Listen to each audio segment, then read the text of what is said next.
Hello, everyone, and welcome to the Office of Technology Commercialization's March webinar. I'd like to remind everyone that we are recording, so please keep your mics muted. We also have a caption enabled, so you can choose to do that. And I'd like to introduce Eric Hartman, who is going to be the moderator for this panel today on shifting technology commercialization to the fast lane. Eric, you can take it.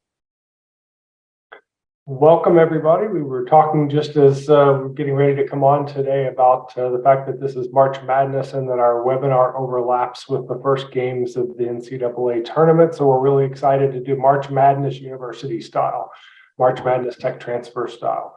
Or maybe this is just me excited about the month of May in Indianapolis. I don't know. I'm looking forward. But our event today is shifting technology commercialization into the fast lane. We're really excited for this opportunity to talk today about venture builders, this new form of technology commercialization, this new vehicle around technology commercialization that helps us to be able to bring this opportunity alongside the technologies coming out of university research and help to translate these technologies more efficiently and more quickly into the marketplace so that we can move them from idea to impact. We're really excited today that we have three great panelists that are founders and active people in venture builders here in the Midwest, and we're really excited to have them here as subject matter experts to be able to talk today about their models and to be able to talk about what they look for, and then ultimately at the end to answer your questions. So please be thinking about your questions, enter your questions into the chat as we go through, and there will definitely be time at the end for us to jump in and have conversations and have some discussion around questions. We want to get started by introducing the panel. And then also after the panelists introduce themselves and talk a bit about their venture builder models, Kendra Stenzel from our Office of Technology Commercialization here at the University of Kentucky will also be sharing from the tech transfer perspective why this model is interesting to us. But we're going to get started with introducing our panel, and first up is Audrey Beckman. Audrey is Chief Innovation Officer with Boomerang Ventures. Audrey, take it away. Thanks, Eric. It's a pleasure to be here. Thanks for having me. I represent Boomerang Ventures, which is made up of Boomerang Venture Fund and Boomerang Studio. We are based in Indianapolis at 16 Tech. Our business for the studio is to build ideas into businesses. And we focus in on the healthcare space, not pharma. So not all life sciences, but healthcare. And our passion is bringing amazing healthcare ideas to life. So that's Boomerang Ventures. Audrey, I have a slide here. I'm sorry, I should have put this up for you. Would you like to talk through the slide really quickly? This might fit best with 6 and how we assess technologies, but this is just a quick overview of our of how we screen ideas and the kinds of trends in healthcare that we look for ideas to provide solutions for. So many of the ideas we bring into the studio address more than one of these ideas. And for people in the healthcare space, these are probably not new to you, but we may have a little different spin on some of them, including the caregiver drain. All right, happy to bring this back up later if we need to. So next up is Joe Hoffmeister. Joe is, I'm sorry, our slides are out of order here. Joe Hoffmeister. So Joe is co-founder and president of Cerevations Inc. Joe. Thank you, Eric. Cerevations is a small medical device startup in Minneapolis. And rather like what Audrey just explained, we also do not do pharma, but our goal is that we are a grant-funded medical device company. We're a bunch of middle-aged guys who got together and said, you know what, we're getting old enough where we probably don't want to work ourselves for another decade and then find out that we built a venture which belongs entirely to smart venture capitalists. We'd like to have some ownership ourselves. And so the stake was to go after interesting early stage, potentially high impact medical devices.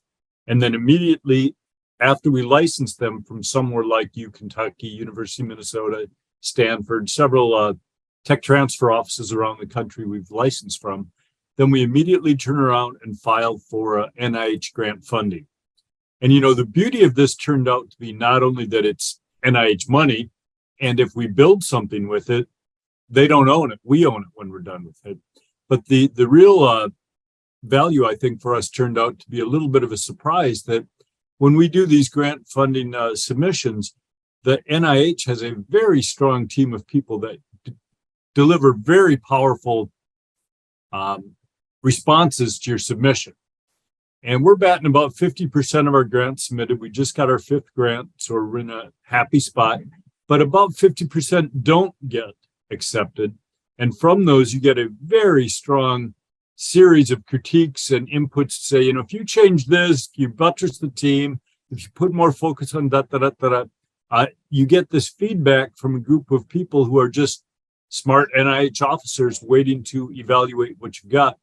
With that model, we've been able to turn back to the tech transfer offices, and surprising to us, we've started to have where 50% of our grant submissions now are on behalf of medical device companies, some of them quite large, that have said, hey, we've got this technology and we don't have a cardiac division, or we don't do anything in ortho, but this thing could be equally valuable in this other area. So half of our submissions are now on behalf of companies where we license the technology from them. And if that gives you a sense, we have no crystal ball of exactly what we should in-license. We wish we did have a crystal ball. But a lot of the value comes, again, from going back to the NIH. There's the 13 institutes, and read their website and say, what are their priorities? And they have it laid out right in specifics. We got obesity, we got diabetes, we got epilepsy. Institute by institute, you get a sense of what they're looking for. And that gives us a little bit of a direction to say, when we knock on Eric Hartman's door, we have a little bit more idea of, here's what we'd like to know if you've got anything invented in-house. And we're 4 years into business. I would say, I don't know if this is the time or later, but the mantra that we try to live by is that the process is all about the exit. We hope to in-license, we hope to develop with NIH funds, we hope to bring something of value to the market, but we never intend to hire a 100-person sales force to cover the US. What we'd rather do is get that clinical and or scientific validation and then plug it into the Baxter, Medtronic, Stryker, whoever's strong in that space. So our goal is to fill technology development, but plug into existing channels. Hopefully that gives you a sense of what we're doing. Excellent. Thank you, Joe. So next up is Ryan Fox. Ryan is Chief Operating Officer of Orange Grove Bio. Ryan. Thank you. So Orange Grove Bio is a company creation platform. We're based in Cincinnati, Ohio. We are very similar to what Joe does, but in the therapeutic focus space. We partner with universities, about 80 of them across the United States, specifically outside of the sort of hubs of San Francisco and Boston. There's a lot of opportunity out there. It's why we're based in Cincinnati, because if you sort of make a box around Cleveland to St. Louis, Chicago to Lexington, there's several $1 billion of annual funding that sort of hits that space. So Orange Grove, there are a variety of ways that we will initially fund something, but the whole model that we have is we're effectively a management team for hire when we come in and find something. So most of my company is have careers in pharma. Myself, I spent a decade and a half at GlaxoSmithKline. I'm a medicinal chemist by training, and then moved my way, sort of an interesting career trajectory through pharma, and then effectively into the venture space, where I'm always raising money for my subcos and our holding company. But Orange Grove Hold Company will find an idea that we think is compelling. And then we look at it like, what's all the commercial potential here? And then I have a grant writer on staff, and there's a grant angle. We'll also look for other, non-dilutive funding from any local sources that might be there. And then we'll kick off a seed round, build a real business plan, not too dissimilar from what a venture capital firm would do exclusively, but I'm bringing the whole team to it. So your toxicology, your CMC, your medicinal chemistry, your biology, you name it, we've got that, as well as all the back office, legal, accounting, all those components. So Orange Grove invests into it, and we'll find syndicate partners as well. As Joe is saying, it is all about the exit. I don't ever want to be selling drugs. I want to sell the program to a company that is good at selling drugs. And if you think about that from focusing on the patient, which is in principle why most people do what comes about in the science areas, they want to make an impact on people. You should really try to, find your sliver of what you're great at and then focus on that, and then don't bite off more than you can chew. I spent my time in pharma and have a reasonable understanding of what goes on once you get beyond phase 3, and it's unbelievably complicated. So that's sort of our strategy, is you get it to a place where there's a value creation and then hand it to someone who's better positioned than we are, or most small companies, to get it the rest of the mile over that finish line that has a global sales force in place to get this to patients in need. Thank you, Ryan. So we are really excited to hear a lot more from Ryan and Joe and Audrey, but first we want to tee up Kendra Stensel, who is Commercialization Manager with the University of Kentucky Office of Technology Commercialization. Her portfolio is in medical devices, health IT, diagnostics, those types of areas. And Kendra is going to share with us a bit about the university's perspective and why we're so excited about the venture builder models. Kendra? Yeah, thank you, Eric. So in our office, we work with a lot of brilliant innovators that come up with some really cool solutions to problems that they see in the world. And these span across many industries, from medicine to agriculture, engineering, and social innovation. And additionally, these technologies are at various stages of development. So we see anything from ideas or sketches all the way to prototypes, drug compounds, and devices. But the majority of these technologies that come through our office falls into that realm of the early sketch, rough prototype stage of development. So that really begs the question, how do we take this technology and commercialize it? So within the university, we typically have two fairly standard routes of commercialization, and this is common throughout all universities, I'm sure. So there's typically a license to a company or license to a startup. And then now we've got this third option that we'll delve into a little bit deeper in a minute, but I want to discuss the first two options and why we think this third option is going to be a lot better. So in many cases, licensing to a major industry partner to have them make a ton of money for our technology or off our technology that was created within our walls would be the ideal scenario. But many of our technologies aren't far enough in development for this route to even make sense. And you're going to hear a lot of this today, that many of the technologies that come through our office are in those really early stages of development. But what does that even mean? There's typically this disconnect between what we define as early stage within the university and then what industry defines as early stage.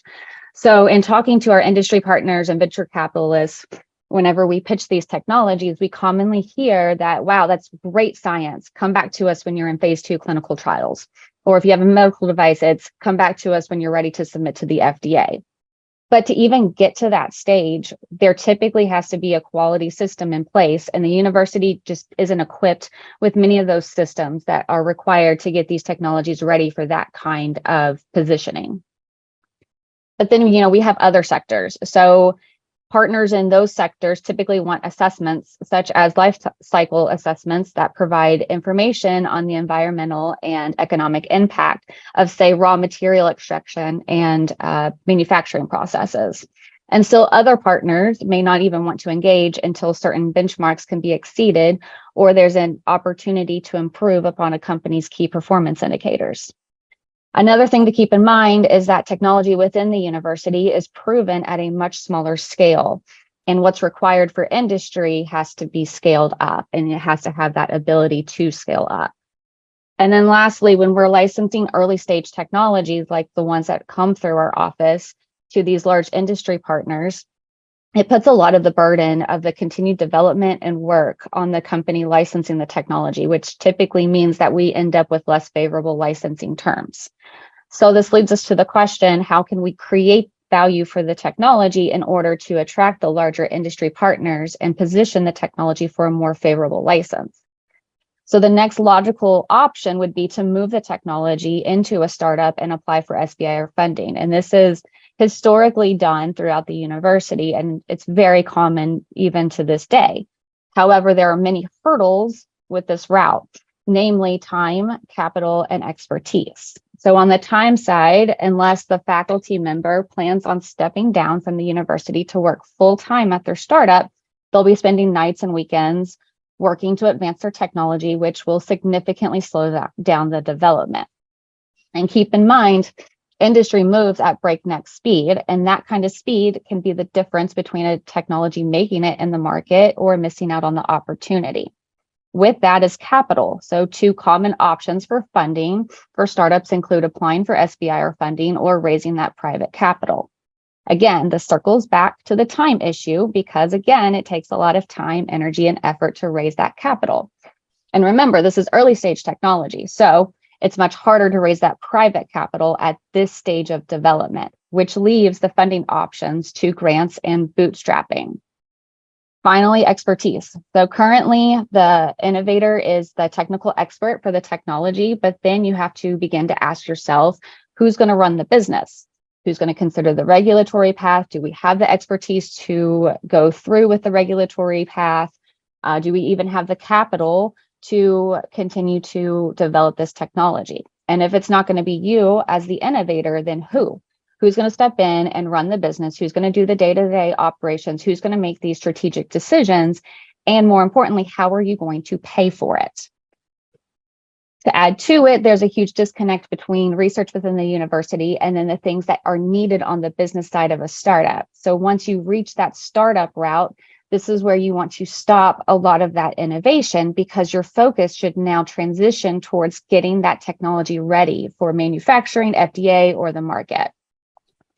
So as an office, we really want to shift our focus to intentional value creation and de-risking so we can help our innovators create technologies that make sense in the market and that would be appealing to our larger industry partners. Currently, we have really excellent programs such as UXL and Kinetic that really come along and educate and assist in part of that. But this is where we think that a partnership with a venture builder really makes a lot of sense. And this is where we really want to direct the conversation today is how these partners come in to help drive that technology forward and how it makes sense within our ecosystem to kind of push towards this commercialization model.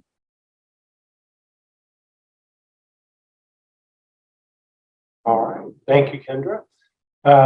So Jackie, we'd like to go on now and highlight the rest of the panel, bring the panel back up, and we will jump into some of our panel discussion. So our first question as we do that, and I'll just remind for those in the audience, please be thinking about your questions and go ahead and be entering your questions into the chat. And we're look forward to addressing your questions as we move forward. But we'll begin with our first question. So what do you look for most when it comes to working with universities and university innovators? And specifically thinking about deal makers and deal breakers as you're looking at a tech and evaluating a tech to see whether or not it's a good fit for your model. So whoever wants to jump in. So I'll start. For Boomerang, our model is a stage gate model where the first couple stages we're doing assessments and determining what risks we need to mitigate.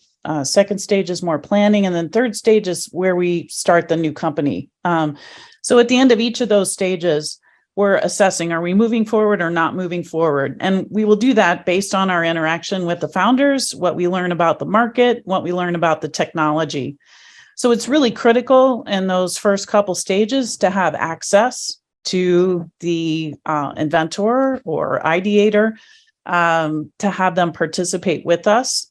If they had a team involved, we would want to spend some time with each of their team members to understand what role they played and to better understand the science, as well as their view of the market. So a deal maker is availability of the founder team and having a good rapport with the founder team. It's extremely critical to us in terms of building a collaboration that will last, to have a good experience with the founder team in those first few weeks and months. Also, deal makers, obviously the technology, it's got to be sound, good science behind it, good validation of the science, either within the university or lab or from outside labs, and scientific interest in it. So even if there's not outside validation, what other researchers are interested in the same space, who's doing maybe work with different directions, but that recognize that it's a problem that needs to be solved. We'll also be taking a look at the market and the environment around the market. And so if there is no market yet, that makes things a little more difficult, but the opportunity usually is bigger. So it may take a little bit more time and effort to understand what kind of market could develop if there's not one. And if there is one, we're going to spend some time digging into it. So the deal makers are a strong market or opportunity for the market in the future.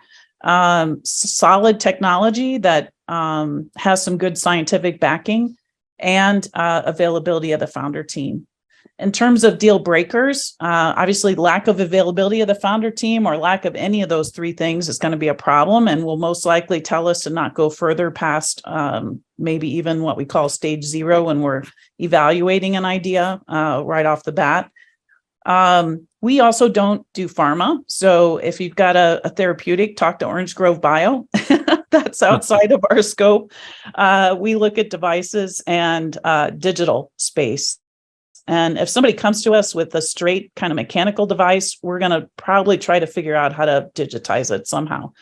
And in the early discussions, we do like to talk about the business model with the founding team early on. We'll be very transparent about what our business model is. We're willing to share our expertise up front in those early stages on the understanding that we all have good intentions to build a business out of it if we find the conditions fruitful. But we're not just a free resource to do the business side of things in those first two stages. So we're going to be really transparent. We look for the founder team to be really transparent as well and to have a good understanding of what it means when you form a new company. And we'll talk about that a little bit more in the next couple of questions. Yeah, I'd like to add to that transparency and the level of just how important that is. I mean, I tell all of the founders that we talk to, there are two things I care deeply about that are well beyond your science in terms of level of importance. And that is, can I trust you and can I work with you? And the answer has to be yes to both of those. And they should be asking the same questions. And they should be able to say yes as well. Because I'm going to build a relationship with you, and whether you like it or not, if you want it to be successful, there's going to have to be some interactions. And the last thing I want to do is, when I say give me all the data, like I'm pretty serious about that. And then, 6-9 months later, you're talking about, they say, oh, we also have this data. It's like, why didn't you? That would have changed the last half a year of our planning here. So they're really, it's a different paradigm than, there is a lot of skepticism around, quote, industry, and are they trying to steal ideas or deceive somebody? For the business that Orange Grove is in, and the three of us on this panel here, is a partnership. And if it's either nobody wins or everybody wins as part of this. It's very difficult to get it where just the tech transfer office won here, or just the inventor won, or just the VC won. it's a everybody fails or everybody, comes out ahead on this. So it really does. That is, to me, the biggest deal breaker that you can have is how well can this team work together. I've seen a lot of teams work well together, and all the individuals on the team individually, there's nothing magical about them. They just work really well together. And I've seen other teams where there's a whole bunch of extremely well-credentialed, driven, type A personality people, and they just try to kill each other in the process, and they basically produce nothing at the end of it. So sort of, I would agree with basically everything you said, Audrey. And I would add to that, I think what I hear both Audrey and Ryan saying is it is a people business. And as much as you think it's a technology, scientific, clinical business, well, it's all those things too. But particularly in the relationship that the inventor has with the licensing agency. So if it's Cervations or Orange Grove Bio or whoever's got it, the inventor needs to have the get along, assist, partner mentality. And I think the other thing I'd add to what Ryan and Audrey said that's been critical in our view is the understanding that this stuff is going to take a lot more time than you ever dreamed of. It takes hundreds of hours to put together a grant submission, and you don't typically find out where you're at for 12 to 15 months. And yes, you might get that great write-up that critiques and tells you kind of what you need to do to strengthen on the next round. But in the process of doing that, you may have eaten up 2 years and you still don't have a penny to spend. And it's got to be going into it. And I think you all know when you sit down with an inventor and they've got a smart, impatient, let's keep going side. And the other ones that kind of like, well, okay, so I could be working at this 3 years before I get a penny, but what can I do in the meantime? That's your person. That's your inventor who's asking, what can I do in the downtime? I love it. This guy at the U of M jumped in the middle there and said, well, we don't have the scientific validation that's ironclad, but we did do this thing in a group of 16 mice and we got really good results. Like, that's the kind of start to get the word out, but understand to the exit company, to the strategic that's coming in, that mouse is only going to be a tidbit of interest. It will not make the case that's worthy of a full external license. So patience in the people business is absolutely critical. Excellent. Thank you, guys. So I think we have a pretty good sense of how you look at technologies and how you're evaluating things and how your models work at this point. All three of you come from a different background from an industry vertical perspective. So let me just ask this. So as you're looking at technologies and we're shopping technologies to you, what are the things that make a technology stand out to you within your industry vertical, and particularly thinking about how far along do you want that technology to be for it to be a good fit coming into your process? Mm-hmm. I guess I can start there. As far along as absolutely possible is the easy answer. But I mean, generally,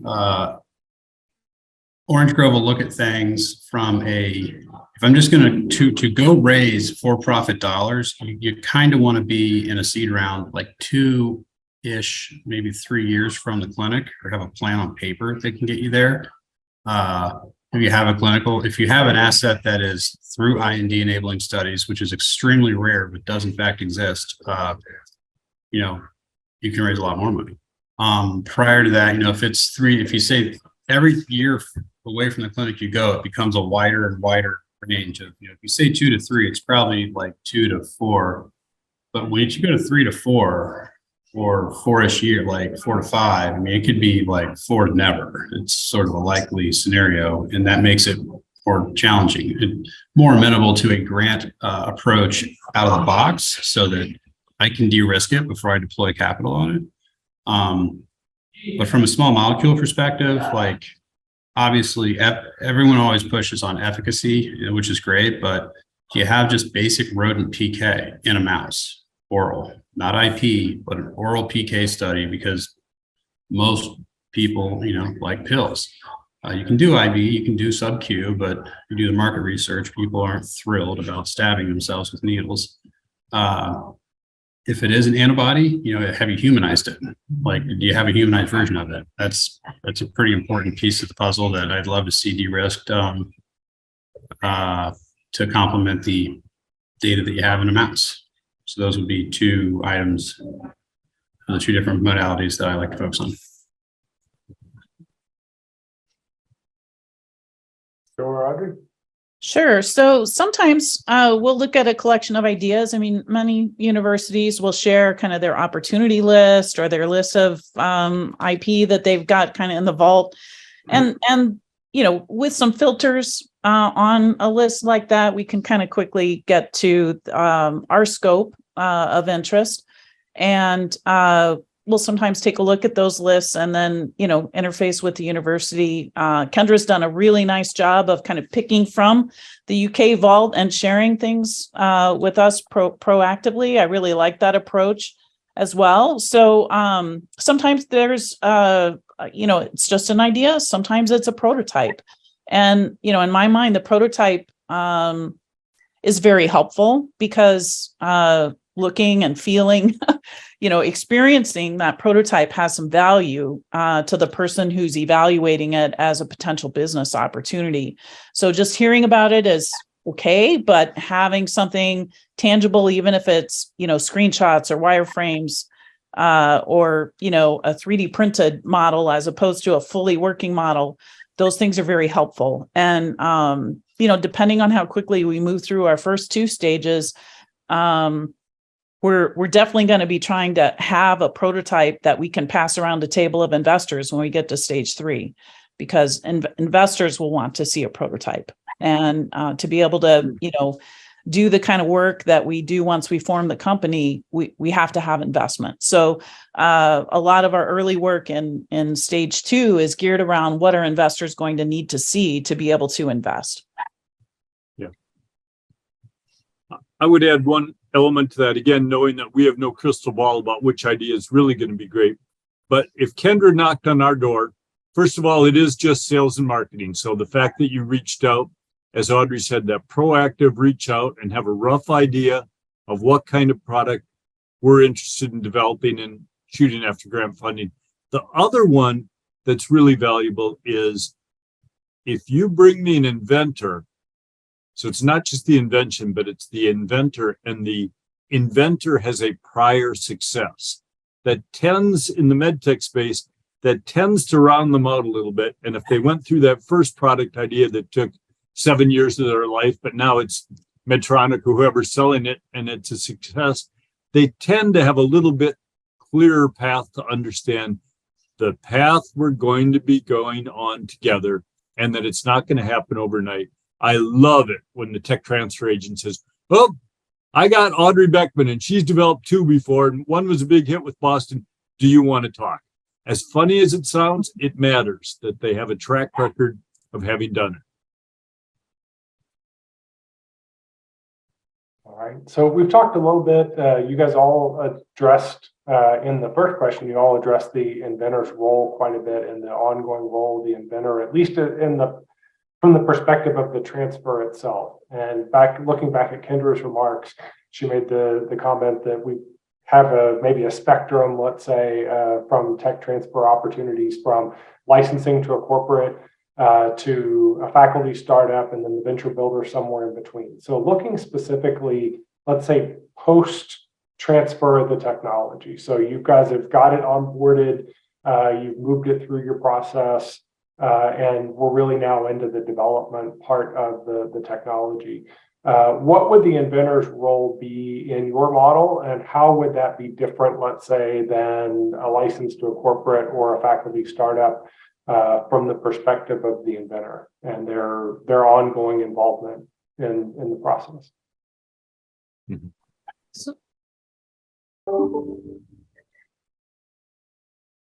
I'll start. So for us, we have the conversation early with the founder.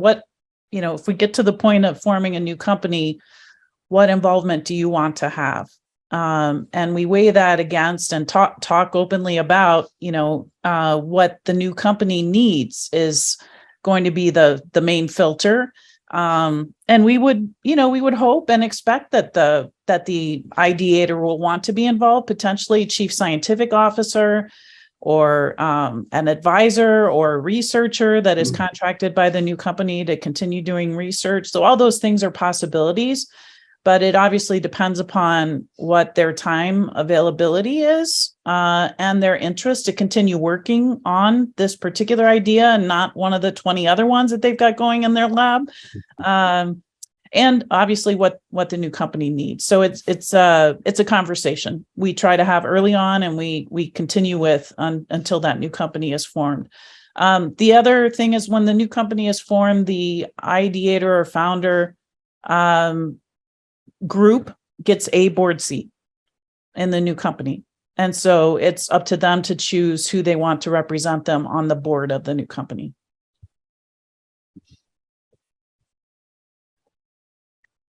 I would, again, sort of agree with a lot of that. I mean, we start straight up front just to specify that, one, we kind of insist that they're involved because they're the expert. I mean, you can look at across all the technologies that get licensed out. I mean, there are extremes where you'll have more common in the tech space where a PI takes like a 2-year sabbatical to go run the company. That is not how it generally works in the therapeutic space. It sort of is a passive involvement. I mean, they're involved in, grant writing, obviously, or contributing to that. And then fundraising, and there's a lot of investors out there that kind of want to hear directly from the expert that came up with the technology that they're being asked to put money into. But it really does vary, and we're happy to generally kind of cater to what the inventor is looking to do. But there is a component that one must be flexible, and that's the part that, especially with therapeutics, I mean, if you have a device for if it's a medical device, I think it may be a little bit stricter or more confined to that type of area. But biological targets, those things you can come up with lists of things that they're good for, all over the body, lots of different indications. They have to be, most PIs, you maybe been working on oncology for your entire career, and that's why you love this target. And then I get a publication that says there's a lot of value in autoimmune. If that's where the most value is, and that's going to be the fastest path to the clinic, that's the direction we're going to have to go. And you have to be okay with that. Just being able to adapt to market conditions as to what the market wants. And that can be, I've run into situations where that is challenging, or people want to have like veto rights over things that, I get the final say on the clinical design. And I say, no, you don't. There are people that do this for a living. I don't want the final say on the clinical design. I want someone that designs clinical trials for a living to, follow the advice from the financial models. They're going to say, this is the most promising direction to go, and go with something like that.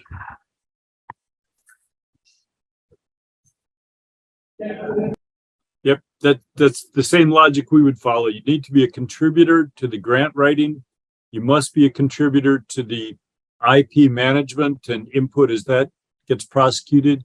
And we look for whatever sort of clinical consultancy is of interest to the inventor to be part of it. Of course, it's helpful if the person who invented it is also doing the clinical studies, but sometimes the person who invented it is just a very smart person who has no track record, no resume with NIH, and hasn't done studies. And so it might be more valuable to recruit a different professor or a different group to actually be the assigned clinical sites for the study. And in that case, that's like anything. It's a people business. We got to do it with eyes open so they understand that it's not that we're cutting you out, but if we're going to get any money, we got to have some credibility on the team. So again, contribute to the grant, contribute to the IP, and hopefully be part of the grant execution. All right, so one more reminder, we will be opening the floor to questions here in just a minute. So please remember to put your questions in the chat or be ready to come off mute and share your questions with the panel. But we'll jump to one more question here. In your experience, have you guys seen situations where the university lab is a participant in the continued development of the technology as it's going through your process? So either a subcontractor off of the grant or subcontractor out of investor dollars, either way. You've talked a lot about the university or the innovator's role, perhaps on boards, perhaps in a CSO type of a role, but in the university role, do you see subcontracts coming back to their university labs for continued work? Absolutely. And we currently have 2 active programs like that. So it, again, coming back to the idea of contribute to the different areas of function, one of them is to execute on the grant. And that's certainly a option unless the inventor is not well networked or has no name. And we find it's more valuable to have them help us recruit someone across the country who may be better recognized as an expert in that field. So I would say yes. I mean, there's almost always some level of a sponsored research agreement type of arrangement that will vary depending on the project. But the other things that factor into that, if I can buy it at a CRO for less money, I will do that. That's just the best case is that there is a CRO that does this. This is their job. They run this type of model or they run these type of assays. People just, it's easy to believe that data when you show it outside. It's like, where'd you do it? I did it at Charles River. Like, oh, okay, got it. If you say I did it in Professor so-and-so's lab, will be a, what's their track record on this assay? Is it, should it, there is a bit of skepticism that can be there and you want to minimize that. But for things that are extraordinarily hard to outsource or very, the academic is in fact the best positioned person to do it. Yeah, and it's almost always an avenue that we're going to take. And I think outside of the pharma space and the areas that we're interested in, it's maybe a bit more of a question mark. So it probably gets back to the need for it, the need for ongoing laboratory work, and then agreeing with the other members of the panel that, cost comes into play. You're a new company. You're obviously going to be careful about managing money. And so you are going to be careful about who you're picking to do what. The other factor that comes into play and out of our experience base is how willing are the grad students in the lab and the PI, how willing are they to do the kind of documentation that is usable from a quality and regulatory perspective down the road? Because you're clearly past the idea stage now, and all of that, is within the purview of a quality system, even if a quality system is not yet set up for the, so we tend to set up with the quality system under the new company. So it may not exist yet in our first 2 stages, most likely doesn't exist, but yet the need for appropriate documentation does exist. Yeah, it's definitely that quality component of, is this going to be, am I going to get a final report? What kind of type of format is it going to be in? Those are pretty important things you can get out there. But I think the other way to look at it as well,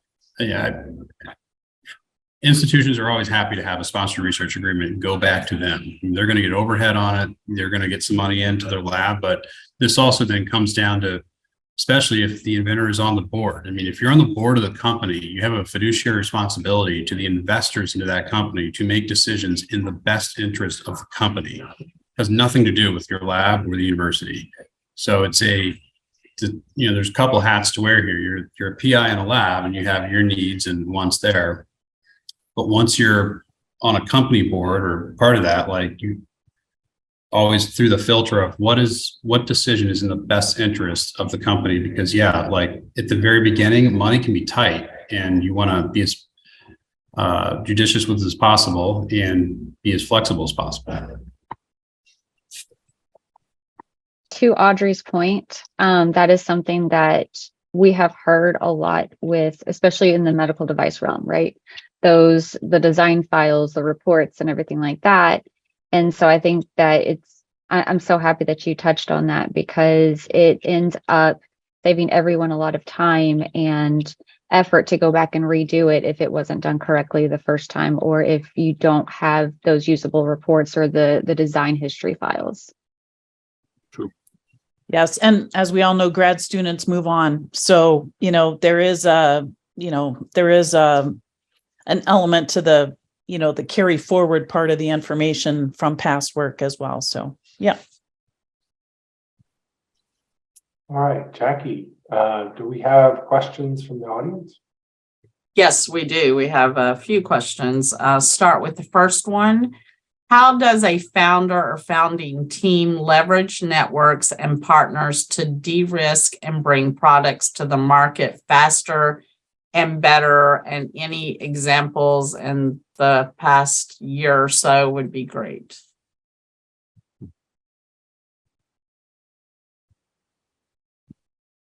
Well, it's an interesting, to the market, is that, outside funding, or is that literally to the market where you're selling a product? Because the world I live in, that's 10 to 15 years away sometimes. It's a really long road when you're on a therapeutic development side of it. But this is where most things take money to get them to a point that is more attractive to the outside world. And academia focuses mainly on grant funding, or possibly some either from the U.S. government or state, local individuals for that school. But if you have a good idea, it's getting out in front of people and building that network. And fundraising is arguably one of the hardest things that is involved in the process. I mean, I'm a scientist. Science is hard, it's complicated, it's frustrating. Fundraising is far worse. I've been involved in many fundraisers, and I mean, you're talking about hundreds and hundreds of meetings that have to get scheduled and done to get from I want to raise money to I actually raise money. Mm-hmm.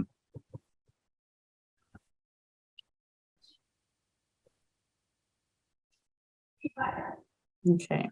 I guess I have a, go ahead. No, go ahead, Joe. I was just going to see if anyone else had comments. I'll think on the leveraging the network. I think it's important for the companies represented here and ones like us to have a strong board. And the board should usually include the MDs in the area of clinical interest or commercialization interest. And we had an example where we licensed a really interesting piece of IP out of the University of Minnesota for neuromodulation to treat brain cancer. Someone found that the regular approved Parkinson's, epilepsy, other neuromod devices that are implanted seem to set back glioblastoma. And we presented this to our board and said, hey, this looks really like magical stuff. We've got to go after it. So we're pursuing a grant on that. But the board, the example of leveraging the network, we had a urologist on the board, really smart guy, who said, well, wait a minute. If that's setting back a solid tumor in the brain, why the heck wouldn't it do it in the kidney or the bladder or the prostate? I want to get your little device and let's make one of those probes and get going down there. And he did in his lab on his own time, his own interest. It's not of a end of value yet, but it was the point of he moved on an idea and said, I bet you could do this elsewhere in solid tumors. Why would we restrict it? And right now he's doing a kidney study. So it was an example where the network kind of became far more valuable than we expected. You think you're just giving updates to your smart MDs, but sometimes they bring stuff up that's valuable to have in your network. My advice would be think about mentors, advisors, organizations in your area that are there to help founders of companies, if that's the route you've gone. Many areas have venture clubs. I know the venture club in Indianapolis is quite active and is a great networking opportunity for those founders in the Indianapolis area. And some people in the space just, they'll make 16 Tech their office for the day. They'll come, spend time, see who they see, network. If there are hubs like that in your area, just go there with your computer and set up and see who you see, kind of thing. Networking is extremely important in the startup space and in the life science space, and clinical advisors are a must. If you're looking, if you've got kind of a platform technology, then don't stay focused in just one specialty, branch out, as Joe said. And I think take the opportunities as they come to you and be opportunistic about the way you see them. But it is extremely time consuming to do this and to do it well. And so it takes some real commitment to make the most out of your network. Thank you. We have another question. Will you accept NDAs during the assessment process since all the data needs to be shared at the beginning? Yeah, we kind of require it. I don't want to get one of those in place. And different universities have different policies. Some are program by program and individual by individual, which is my least favorite version. The others are, I'll have an NDA with blanket whole institution, everybody in my company, which just makes it easier. I agree, Ryan. Having too many NDAs becomes a real management issue for businesses like ours. So, being able to have, we like to have one or two conversations without an NDA. Usually we can glean enough from a non-confidential one pager or pitch deck or however the founders choose to fill us in. Usually we can glean enough from that to do a little bit of a market assessment and get our feet wet with the idea. It's a lot harder to do in the therapeutic space. But yeah, it does, that kind of thing does become a management challenge for us. But yeah, I guess just to be clear, we don't need one for that non-confidential idea. I mean, really, is this a novel idea? Is there a patent? Do you have patent life? And is there a commercial value? That you can kind of figure out without any scientific details. If we're interested beyond that, that's when we usually get the NDA in place.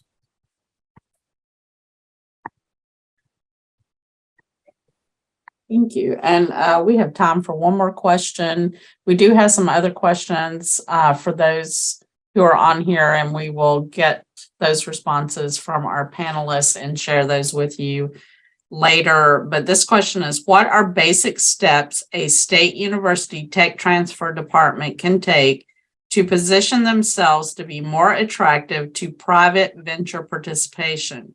Historically, we cannot move at the speed of industry, and we have many layers of bureaucracy to navigate. So one of those would be to put, there's many different, we've talked all about technology and do I want to license the technology? We haven't talked about the licensing process. Sometimes, that can take a year, someplace a year and a half just to get the license done. There's other places that have an express license. It's like 2 pages, very simple, or however many pages, and it's very straightforward. I prefer the express, like if you just have your terms out there, and sort of they're pretty reasonable. And you got to remember, I'm going to try to backload any negotiation as many fees and terms as possible to the end of it, because again, nobody wins unless this is successful. So I don't want to hamstrap my company by having to pay, egregious milestone fees at milestones that don't actually generate value. But if I can get all that at the back of something by an exit fee, by you get a milestone at FDA registration, that's far more attractive. So I think it's really having a set of terms that are attractive to the marketplace and are just out there that people can look at and say, do I like, if these terms are acceptable, and then look at the technology they've got. Yeah, that's a great summary. I agree with what Ryan said. And I think just timeliness is really important. The whole point of working with a venture studio is to move faster than you could on your own. And so if you get tied up in negotiations with the tech transfer office, it doesn't help anybody, right? If the longer that drags out, it doesn't help anybody. So and the studio has new ideas coming in. So, at some point we may lose interest. It may just seem too difficult. We're going to move on to the next Yeah, thing. I mean, timing is everything, and there's always lots of things in the hopper. So I make that clear. It's, this isn't the only thing I'm looking at. There's lots of other things. So yeah, it's, being timely and just understanding, because I get the layers of bureaucracy. I mean, I've had all sorts of arguments with people on licensing terms that they want me to have X amount of product liability insurance. Well, it's a research stage therapeutic. There is no product. I'm licensing a class of compounds. Like, you literally cannot insure this thing. If I go to an insurer and ask for this, they'll say, what am I insuring? I can't tell them. So it's, being able to have something that's fit for purpose, that is quick to get to terms that you can get it into the venture studio as quickly as possible. Once that happens, the tech transfer is kind of out of the equation. It's up to that venture studio to get up and do stuff.